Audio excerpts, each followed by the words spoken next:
किसी ग्राम में किसान दंपति रहा करते थे।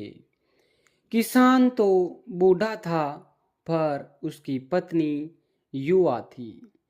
अपने पति से संतुष्ट न रहने के कारण किसान की पत्नी सदा पर पुरुष की टोह में रहती थी।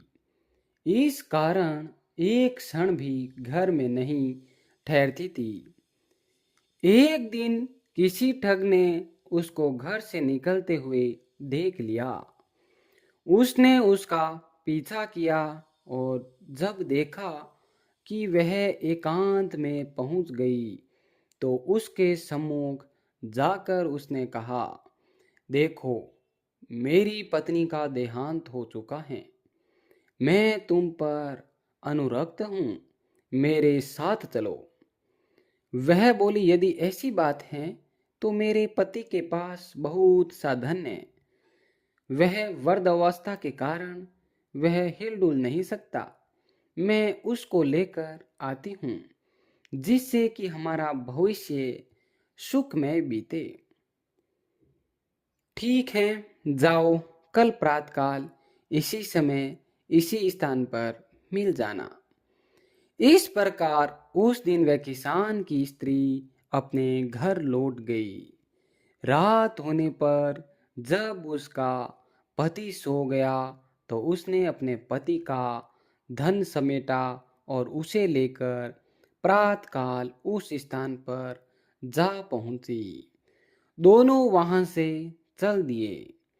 दोनों अपने ग्राम से बहुत दूर निकल गए कि तभी मार्ग में एक गहरी नदी आ गई। उस समय उस ठग के मन में विचार आया कि इस औरत को अपने साथ ले जाकर मैं क्या करूंगा, और फिर इसको खोजता हुआ कोई इसके पीछे आ गया तो वैसे संकट ही है। अतः किसी प्रकार इससे सारा धन हत्या कर अपना पिंड छुड़ाना चाहिए। यह विचार कर उसने कहा, नदी बड़ी गहरी है, पहले मैं गठरी को उस पार रख आता हूँ। तुमको अपनी पीठ पर लाद कर उस पार ले चलूंगा। दोनों को एक साथ ले जाना कठिन है।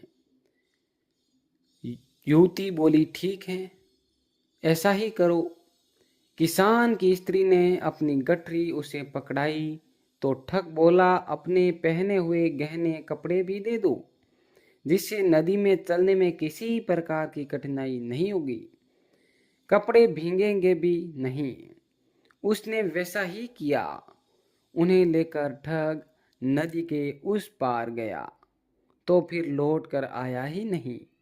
वह औरत अपने कुकृत्यों के कारण कहीं की नहीं रही। दोस्तों, इस कहानी से हमें यह सीख मिलती है कि अपने हित के लिए गलत कर्मों का मार्ग नहीं अपनाना चाहिए। दोस्तों, ये कहानी पसंद आई तो इसे लाइक, शेयर एंड सब्सक्राइब करें, और ऐसी ही कहानियाँ देखने के लिए अनु स्टोरी चैनल को सब्सक्राइब जरूर करें।